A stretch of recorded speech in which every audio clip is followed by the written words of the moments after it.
집단행동에 나섰어요. 그 PD님들이. 아, 너무 안타깝습니다. 드디어 오늘은 MBC 경영진을 고소했어요. 고발했어요.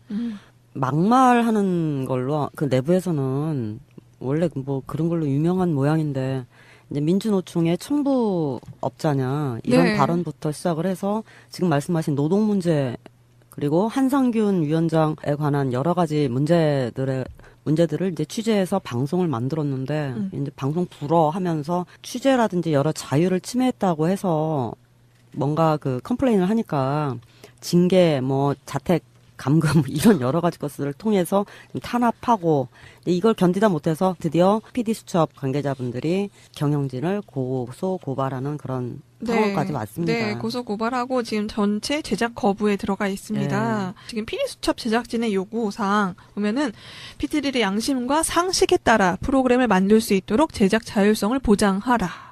그렇죠. 네. 그리고 뭐 이렇게 원인 제공한 사람들 사퇴하라 이런 건데요. 지금 지난 PD수첩 제작의 자율성 침해의 대표적 사례를 보니까 어이없는 막말도 되게 난무합니다. 아, 이거 들으시면 기함하실 거예요. 그래서 오늘 그 성명서 내용을 중심으로 좀 소개를 시켜드릴 생각인데 여기서 네. 등장하는 인물이 있는데 조창호 시사제작국장하고 김도인 편성제작본부장이라는 인물이 등장을 해요. 네. 네, 이런 사람이나 그다음에 지금 현재 페이스북에서 김장겸, 고영주, 고대영, 이인호 퇴진운동 하고 있거든요. 네. 이런 사장단이나 이게 다 뭐냐면 이명박 박근혜가 언론 장악을 위해서 사장단뿐만이 아니라 그것을 수행해 나갈 수 있는 한마디로 그 똘마니들을 이제 요소요소에 이런 중책을 딱 맡겨놓은 거고 이 사람들이 정말 의지를 가지고 자신의 그 할 일들을 하려고 했던 사람들을 탄압을 하고 있는 중이고 정말 이 성명서에 나와 있는 예만 보고도 이건 정말 나라가 아니었구나 이런 생각을 충분히 저희가 할 수가 있습니다. 네, 저도 읽어봤는데 너무 웃겨요. 웃기죠. 일단 어이가 없죠. 그러면 이제 시대 순서대로 저희들이 네. 말씀을 좀 잠깐 드리면 2013년 3월 진주의료원 폐업 이것도 PD수첩에서 한번 취재를 했습니다.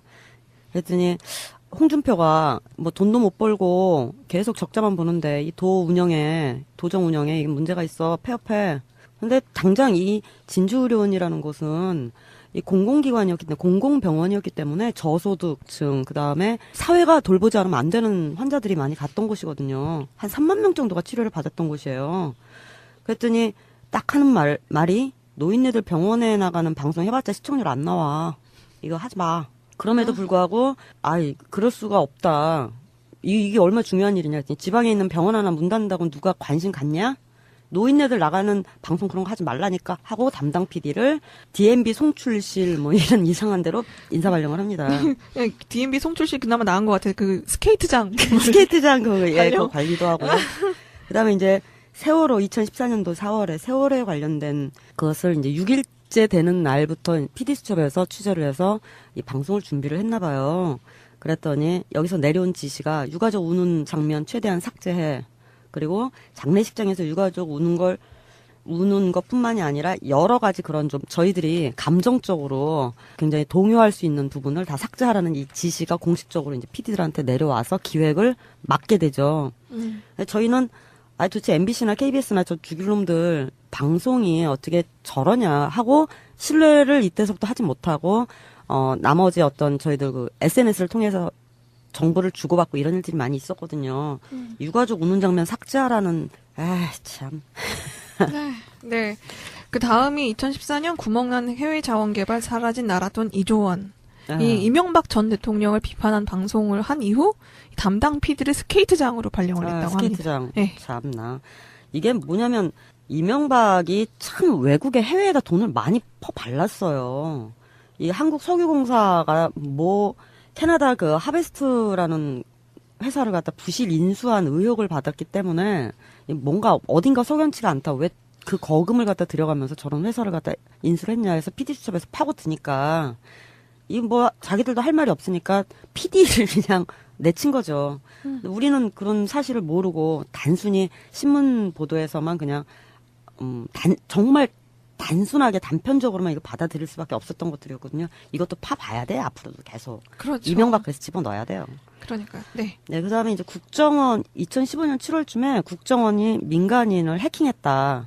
이런 의혹이 불거져서 PD수첩이 또 이게 짠 하고 우리 이거 건수야 한번 파보자.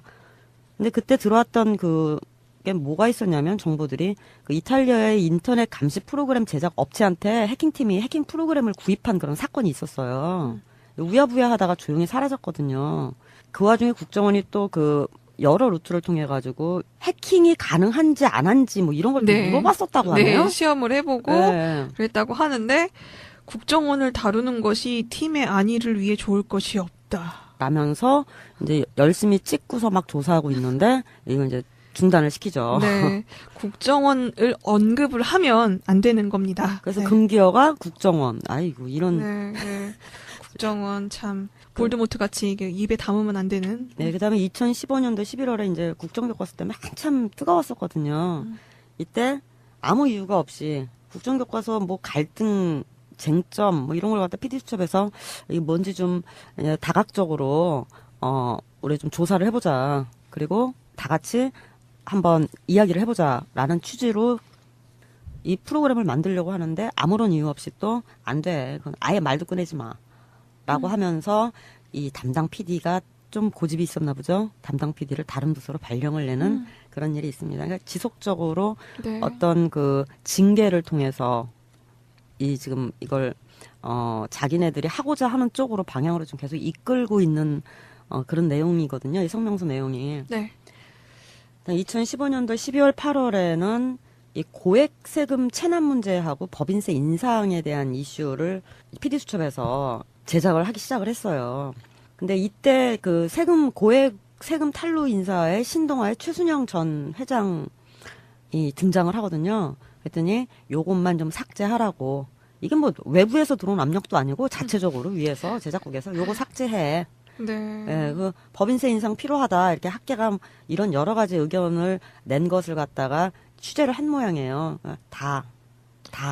그리고 이제 PD 색깔론. PD 너 빨갱이지. 뭐 이런 그러니까 얘기 이제 딱 이런 그 제작을 했더니 이런 프로그램 제작을 했더니 갑자기 빨갱이라면서. 빨갱이야. 네, 그래서 그때 한참 유행했잖아요. 우리 서로 빨갱이 아니기 쉽지 않잖아요. 네, 전 국민 한 50% 이상이 빨갱이였죠. 50%, 70%, 80% 빨갱인 것 같은데요. 네, 그랬던 것 같습니다. 그런데 정작 빨간색 옷은 새누리당이 입고 다니는 그러니까요. 뺏겼어요. 그다음에 이제 안타까운 가슴이 아픈 일인데 2015년 그 겨울 12월에 백남기 선생님에 관해서 PD수첩이 열심히 취재를 하니까 MBC에서 하는 얘기가 KBS 100분 토론에서 방송하니까 우리 하지 마. 라는 이야기를 했다고 합니다. 나 참. 하청업체입니까? MBC? 그러니까 이게 자기들끼리는 잘 통하는 거죠. 왜 이명박 박근혜와 아울러서 그쪽들하고 친하니까 제가 생각하기에는 이 사람들이 MBC나 KBS나 서로 저희가 가만히 그냥 입 다물고 있으면은 순환보직할 것 같아요. 자기들끼리 사장단들은. 빨리 잘라내야 돼요. 이거 그러니까요. 열심히 서명운동 해가지고. 네. 2016년 1월에는 두산 명예퇴직 관련 취재를 했습니다. 그랬더니 일개 회사의 구조조정일 뿐이다. 아무도 관심 없어. 라면서 불허를 했고요. 이때 두산인프라코어에서 전 직원의 20%다라는 직원을 희망퇴직이라는 이름으로 다 20%면은 5분의 1입니다. 5명 중에 1명을 잘랐다는 건데 어마어마한 인원인데 이것이 네. 일개 회사의 구조조정이기 때문에 상관하지 마. 라고 얘기한 겁니다. 아이고, 참. 그래서 데이트 폭력이라는 걸로 이제 뭐 교체해서 제작을 했었다라는 그런 이야기를 지금 하셨네요. 2월 16일에는 캄보디아 우물의 비밀에서 이제 코이카 관련 취재 부분을 본부 명령이라면서 전부 삭제. 예, 해라. 코이카라는 데가 이제 정부에서 해외, 그러니까 원조하는 그 기관이거든요. 네, 이 부분을 사실 저희 새날에서도 잠깐 다룬 적이 있었는데 코이카가 이제 외교부 관할이 되면서 그동안 지원했던 그 NGO들의 지원을 다 끊고 최순실이 만들었던 그 K푸드 K 해가지고 새마을 운동을 추진하는 그런 회사들한테만 그렇죠. 그런 기업 단체들한테만 다 지원을 해주고 그것도 허울뿐인 가서 사진만 찍고 우리 했습니다라고 이것만 밝히는 그런 단체들로만 다 옮겼다라는 얘기를 했었는데 그렇죠. 이분도 다 이제 문제가 있을 것을 지적을 했더니 코이카 빼라. 그랬더니 또 딱 까보니까 대전 MBC 사장 이진숙이 이것도 딱 껴있는 거고. 아하. 예, 그리고 이게 무상 원조가 돼도 어려운데 도와주면 좋죠. 근데 그렇죠. 잘 조사를 하고서 어떤 방식으로 어떻게 해야 될지 그게 철두철미하지 않으면 안 되는데 그거 다 자기들 돈 아니잖아요. 자기 돈으로 하면 누가 뭐라 그래 이거를. 근데 이거 세금 갖다가 자기네들 관계되는 한마디로 정치단체죠. 정치조직이죠. 그거 먹여 살리려고 이렇게 처바르고 이런 못된 짓거리 하는 거는 또 하지 말아라 이런 네. 것 한 것도 있었고요. 네, 2016년 5월 4대강 녹조 관련 아이템 불어 이후 너무 웃깁니다. 이거 너무 재밌습니다. 재밌죠. 네. 내가 아는 기상학자한테 물어보니까 올해 비가 많이 와서 녹조 줄어든대. 하지 마. 라고 이야기를 했다고 합니다. 지금도 초록색이 산인지 강인지 구분할 수 없을 만큼 아름다워요. 근데 이 보호에 관한 것을 또 이제 여기저기서 이제 정치권에서도 부셔야 된다. 아니면 다시 또 이 4대강에 대해서 다시 파봐야 된다. 그랬더니 왜 우리 쪽은 편들지 않고 그쪽 그 정치하는 그 사람들만 편을 드느냐 이렇게 이야기를 하면서 아주 재미난 그 표현을 하나를 한 게 있는데요. 죽은 권력 좀 그만 물어뜯고 살아있는 권력 좀 물어뜯어라 이런 말을 했다고 합니다. 이게 살아있는 권력을 물어뜯어라라고 MBC 방송국장이 제작국장이 담당 PD한테 지금 무슨 얘기를 하는 건지 참 이제 그 내부 지금 그 분위기가 여태까지 그 몇 년간 거의 10년 가까운 시간 동안 이런 분위기였기 때문에 이 언론계에 종사하는 분들조차도 대단한 스트레스로 많은 그 고통을 받고 또 얼마 전에 두 분의 그 훌륭한 PD 두 분이 또 돌아가셨다는 네. 소식도 네. 저희들이 들었었는데요. 아주 그 언론에 관해서 저희들이 도저히 저희들 힘으로 어떻게 할 수 있는 방법이 없어요. 왜냐면 이 사람들이 그 텔레비전이 괜히 바보 상자는 아니잖아. 그거 보고 있는 분들한테 자기네들이 그 어떤 책임감 없이 말을 내뱉어버리면은 그게 그대로 진실로 굳어지거든요. 근데 이들은 여태까지 왜곡 보도라든지 뭐 축소라든지 이런 걸 넘어서서 뭐 간첩 만드는데도 앞장서 왔고, 그 다음에 민주 시민들 폭도 만드는데도 앞장서 왔고, 아는 거를 못 본 척하는 거에서 그냥 끝나는 게 아니라 그 악의 축에서 악을 재생산하는데 아주 대단히 큰 역할들을 해왔단 말이에요. 네, 그렇습니다. 이 언론 부분이 굉장히 중요하잖아요. 저희가 모든 정보를 얻을 수 있는 것이 언론이기 때문에 사람들을 호도하고 잘못된 방향으로 이끄는데도 굉장히 큰 일조를 할 수 있기 때문에 굉장히 조심스럽고 굉장히 중립적으로 있어야 될 언론사가 지금 완전히 지난 정부 동안 제 기능을 못하고 있었잖아요. 하여튼 뭐 거기에 덩다리로 이제 종편들은 나서서 KBS나 MBC나 이런 방송국에서는 제 기능도 못하고, 그리고 박근혜 이명박의 그 권력의 시녀 노릇을 갖다가 아주 조직적으로 부드럽게 그렇게 하는데, 이 종편들은 또 아주 어설프지만 계속 양적으로 더 많은 양들이 그냥 아주 그 뭐랄까 국민 바보 만드는데 앞장서가지고 이렇게 떠들어왔던 그런 시절이 저희가 이제 마감을 할 때가 왔죠. 이제 네. 히틀러가 제일 먼저 만들었던 게 국민 계몽 선전부거든요. 그 괴벨스가 활동했던 바로 그곳. 언론이라는 게 총이나 칼보다 지금 더 무서운 시절이고 그런 상황에서 이제 새날이 그래도 지난 그렇죠. 그 기간 동안 여러 가지 역할을 했었다라는 네, 생각을 MBC, 합니다. KBS들이 공영방송들이 제대로 된 언론의 역할을 못하고 있으니까 저희 새날 같은 방송들이 팟캐스트 방송들이 굉장히 인기를 얻고 요즘 누구한테 물어봐도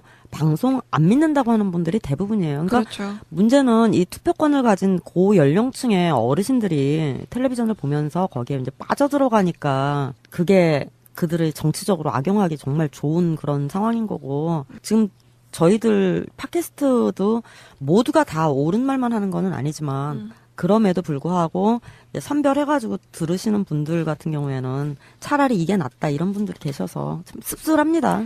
네, 그래도 지금 이렇게 PD수첩 PD님들 같은 분들이 나서서 이제 잘못된 그 방송을 바로잡겠다. 지금 나서주고 계시고, 지난 뭐 대표적인 자율성 침해 사례를 봐도 정말 어이가 없는 장면들이 많은데요. 이런 부분들이 앞으로도 많이 시정이 돼야 될 것 같고, 문재인 정부가 제일 먼저 개혁해야 할 곳으로 언론과 검찰을 꼽았지 않습니까? 네. 옳은 말씀이죠. 네, 예. 네. 근데 고소고발했다라고 하는 거에서 앞에 제가 자세히 말씀을 안 드리고 그냥 지나갔었는데 8월 1일 날 이제 승아님이 소속돼 있는 KTX 그 해직 여승론에 관한 것도 노동 문제잖아요. 네. 8월 1일 날 방송을 위해서 한상균을 향한 두 개의 시선이란 제목으로 이 기획안을 제출을 했는데 한상균 민주노총 위원장 이야기를 고리로 삼아서 한국에서 일하는 사람들 어떤 대우를 받고 있는가. 우리 그 시외버스 운전기사 졸음운전 했던 그런 열악한 환경이라든지 그다음에 최저임금 문제라든지 이런 노동 문제를 준비를 했었대요. 근데 이건 막 꼭 필요한 거잖아요. 그럼요. 그랬더니 저희 실생활과 한 얘기가 직결. 노조 너가 그 노조에 소속된 것도 아니고 그러니까 노동 문제를 취재하려면은 너 그냥 여기 노조에서 탈퇴를 하고 취재를 해. 너랑 상관도 없는 일이잖아. 라는 이야기를 했기 때문에 지금 MBC PD들이 확 돌아버린 거거든요. 이 개념 자체가 전혀 없는 이런 그 썩은 제작국장 이런 분들 네, 빨리 좀 어떻게 잘라낼 수 있는 방법 없나 모르겠어요. 그러니까 그 자체가 부당 노동 행위인데 이것이 고용노동부의 특별 근로감독까지 받은 회사에서 지금 계속 이루어지고 있다는 것 자체가 아직 고용노동부가 제 기능을 못하고 있다는 얘기도 살짝 비춰주고 있는데요. 여러 사람들의 노력이 아직은 좀 많이 필요하겠다 생각이 듭니다. 이 촛불로 이 뭔가 개혁의 단초는 마련했지만 여전히 아직 힘이 더 필요한 것 같습니다. 촛불만큼이나 힘이 센 게 언론이기 때문에. 그렇죠. 네. 이거는 내부적으로 이런 PD님들처럼 내부에서 그렇게 들고 뭔가 개혁의 기치를 들고 일어나 주시고 그리고 저희 그 시청자들이라든지 저희 청취자들은 그걸 또 응원을 많이 하고 이러는 가운데서밖에 변할 수 없다고 생각해요. 네, 이 사람들이 맞습니다. 인사권을 가지고 있어가지고 네. 쉽지 않습니다. 정말. 네, 이 KBS에서 투쟁하시고 MBC에서 투쟁하시는 이 PD수첩분들 또 기자분들 모두 힘내시기 바랍니다. 그래서 금기어가 국정원. 아이고 이런. 네. 국정원 참 볼드모트 같이 이게 입에 담으면 안 되는. 네, 그다음에 2015년도 11월에 이제 국정교과서 때문에 한참 뜨거웠었거든요.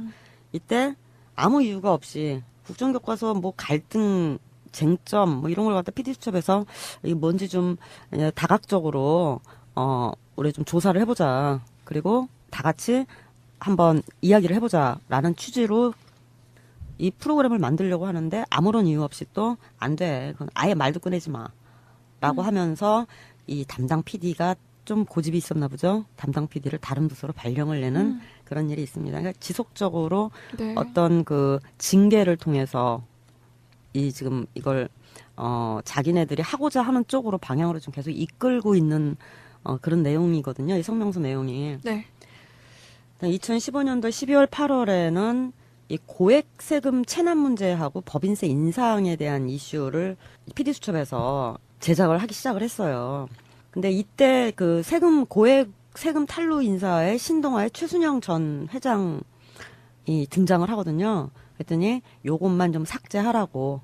이게 뭐 외부에서 들어온 압력도 아니고 자체적으로 위에서 제작국에서 요거 삭제해. 네. 예, 그 법인세 인상 필요하다. 이렇게 학계가 이런 여러 가지 의견을 하지 마. 그럼에도 불구하고 그럴 수가 없다. 이게 얼마나 중요한 일이냐. 지방에 있는 병원 하나 문 닫는다고 누가 관심 갖냐? 노인네들 나가는 방송 그런 거 하지 말라니까 하고 담당 PD를 DMB 송출실 뭐 이런 이상한 데로 인사 발령을 합니다. DMB 송출실 그나마 나은 것 같아요. 그 스케이트장. 스케이트장 그거 관리도 하고요. 그다음에 이제 세월호 2014년도 4월에 세월호에 관련된 그것을 이제 6일째 되는 날부터 PD수첩에서 취재를 해서 이 방송을 준비를 했나 봐요. 그랬더니 여기서 내려온 지시가 유가족 우는 장면 최대한 삭제해. 그리고 장례식장에서 유가족 우는 것뿐만이 아니라 여러 가지 그런 좀 저희들이 감정적으로 굉장히 동요할 수 있는 부분을 다 삭제하라는 이 지시가 공식적으로 이제 PD들한테 내려와서 기획을 맡게 되죠. 저희는 도대체 MBC나 KBS나 저 죽일 놈들 방송이 어떻게 저러냐 하고 신뢰를 이때서부터 하지 못하고 나머지 어떤 저희들 그 SNS를 통해서 정보를 주고받고 이런 일들이 많이 있었거든요. 유가족 우는 장면 삭제하라는 참. 네. 그 다음이 2014년 구멍난 해외 자원개발 사라진 나라 돈 2조 원. 이 이명박 전 대통령을 비판한 방송을 한 이후 담당 PD를 스케이트장으로 발령을 했다고 스케이트장. 합니다. 네. 참나. 이게 뭐냐면 이명박이 참 외국 시사 제작 국장하고 김도인 편성 제작 본부장이라는 인물이 등장을 해요. 네. 네, 이런 사람이나 그다음에 지금 현재 페이스북에서 김장겸, 고용주, 고대영, 이인호 퇴진운동 하고 있거든요. 네. 이런 사장단이나 이게 다 뭐냐면 이명박 박근혜가 언론 장악을 위해서 사장단뿐만이 아니라 그것을 수행해 나갈 수 있는 한마디로 그 똘마니들을 이제 요소요소에 이렇게 중책을 딱 맡겨놓은 거고 이 사람들이 정말 의지를 가지고 자신의 그 할 일들을 하려고 했던 사람들을 탄압을 하고 있는 중이고 정말 이 성명서에 나와 있는 예만 보고도 이건 정말 나라가 아니었구나 이런 생각을 충분히 저희가 할 수가 있습니다. 네, 저도 읽어봤는데 너무 웃겨요. 웃기죠. 일단 어이가 없죠. 그러면 이제 시대 순서대로 저희들이 네. 말씀을 좀 잠깐 드리면 2013년 3월 진주의료원 폐업 이것도 PD수첩에서 한번 취재를 했습니다. 그랬더니 홍준표가 뭐 돈도 못 벌고 계속 적자만 보는데 이 도정 운영에 이게 문제가 있어 폐업해. 근데 당장 이 진주의료원이라는 곳은 이 공공기관이었기 때문에 공공병원이었기 때문에 저소득층 그다음에 사회가 돌보지 않으면 안 되는 환자들이 많이 갔던 곳이거든요. 한 3만 명 정도가 치료를 받았던 곳이에요. 그랬더니 딱 하는 말이 노인네들 병원에 나가는 방송 해봤자 시청률 안 나와. 이거 집단 행동에 나섰어요. 그 PD님들이. 너무 안타깝습니다. 드디어 오늘은 MBC 경영진을 고소했어요. 고발했어요. 막말하는 걸로 그 내부에서는 원래 뭐 그런 걸로 유명한 모양인데 이제 민주노총의 청부업자냐 이런 네. 발언부터 시작을 해서 지금 말씀하신 노동 문제 그리고 한상균 위원장에 관한 여러 가지 문제들을 이제 취재해서 방송을 만들었는데 이제 방송 불허하면서 취재라든지 여러 자유를 침해했다고 해서 뭔가 그 컴플레인을 하니까 징계 뭐 자택 감금 이런 여러 가지 것들을 통해서 탄압하고 이걸 견디다 못해서 드디어 PD수첩 관계자분들이 경영진을 고발하는 그런 상황까지 왔습니다. 네, 고소 고발하고 지금 전체 제작 거부에 들어가 있습니다. 지금 PD수첩 제작진의 요구사항 보면은 PD들의 양심과 상식에 따라 프로그램을 만들 수 있도록 제작 자율성을 보장하라. 그렇죠. 네. 그리고 뭐 이렇게 원인 제공한 사람들 사퇴하라 이런 건데요.